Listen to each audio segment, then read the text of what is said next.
Hello and welcome to 5 Minutes in the Shed. Right, you join me having a little bit of a crisis, right? I'm doing a couple of in-betweeny jobs that are not good enough to film for camera, right? But I want to show you this one, right? Let me take you over to the engine. Okay, we're going mobile, right? We're mobile on the mobile camera because I need to get you in and show you on this. Oh, one thing before I do anything else.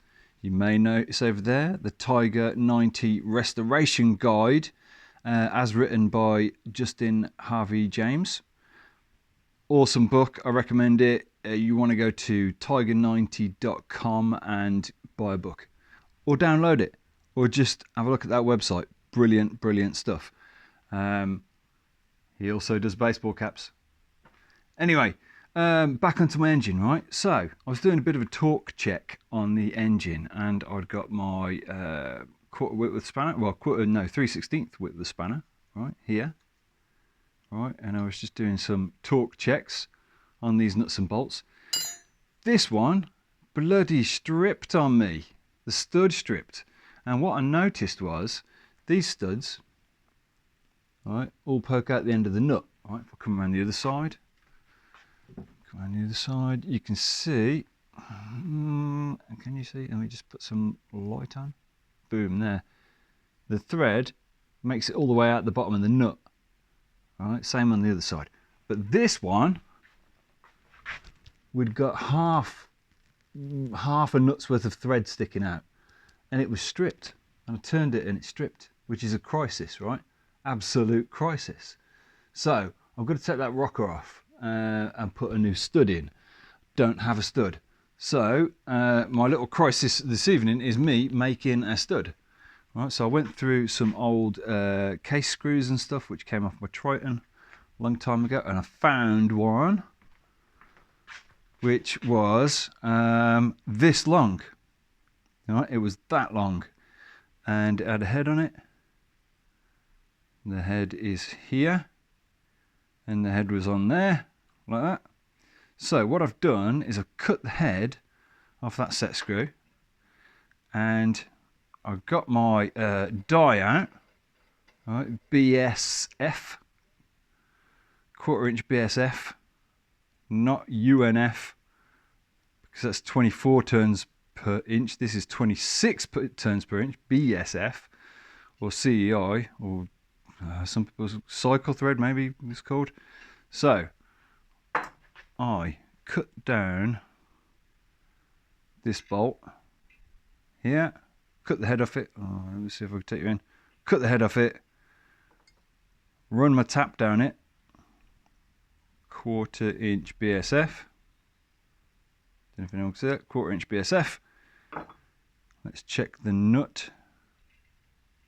Fits on there. I'm doing this with my left hand, which isn't the best, because this thumb I caught in a gate the other day and nearly broke it. So it's still swollen. It's not very good. Right, so nut goes on there. Right, so that's the bottom end of the stud. That's the top end of the stud there. The original stud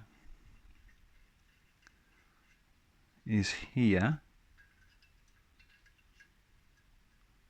Okay, and you can see it's battered. So that's too short. So I need to cut this new stud that I've made to the right length on that end and right length on this end, which is a bit longer. Right, so I'm going to hacksaw that off, grind it kind of smooth around the edges, and then I'm going to take the rocker box off and put that in the rocker box, and then put the rocker box back on the engine. Then I can torque the top of the rocker box on. That's my plan. Right, I'm going to get the hacksaw out and cut that, then cue the music.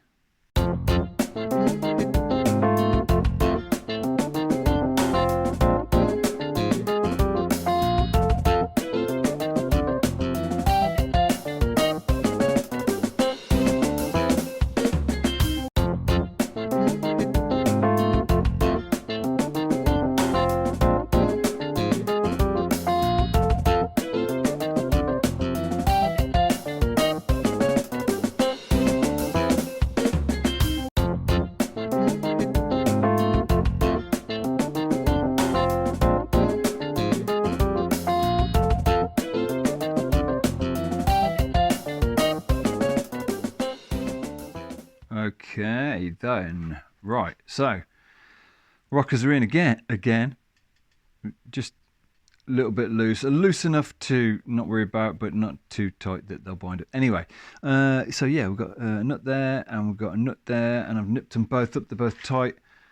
Bit of a save that was. Good news. Right, so engine's looking really good. The Trump Restoration Manual by Justin Harvey James is in the background there. Tiger90.com. Feel free to visit his website with the matching hat. Right then, so over to the bench. The plan was this evening was this is the bottom mounting bolt from the frame. The spacers go between, so the frame rails go here, spacer, engine, point there. The reason I was working on this is because I've got stainless nuts on it now. Very nice. One of them had damaged thread, so I'd been delving in the old tap and die box, and I cleaned the thread up so I could put the stainless nuts on. So that's ready for the bike to go back in the engine to go back in the frame. I took the brake pedal off. I treated myself at the Stafford Classic Bike Show to a new side stand. Look at that bad boy. The reason I did that, coming over to there, is because my side stand wore through at the end and I haven't got a foot on it. It's just a spike. Very nasty. And then, right, this is a good save. I went to take the side stand spring off of the, let me just move some stuff around here and just grab that by the end, give it a little bit of a wipe. Right, I went to take the side stand spring off, and I don't know if you can see that, but it had worn all the way through to a spike, and I pulled it and it just snapped. So my side stand could have fell down at any moment. So that's good that I spotted that. So I've got a new side stand, which is great. And I've also got a new side stand spring here. Ta-da! So side stand spring, bottom engine mount, that's off. Looking in the frame. I might take that foot peg off, move the chain. I have chained my frame to the workbench. I don't know what that would do, but security. Need to remove these mounts here. I'm going to take my petrol tank off and out the way, and then I reckon that big hole there is going to have that big lump of metal in it over there. Can't wait. So yeah, a bit of an unexpected video. I didn't think I'd be making a stud for a rocker box today, but I did. There you go. Thanks for watching. See you next time when I'm going to be putting the engine in the frame.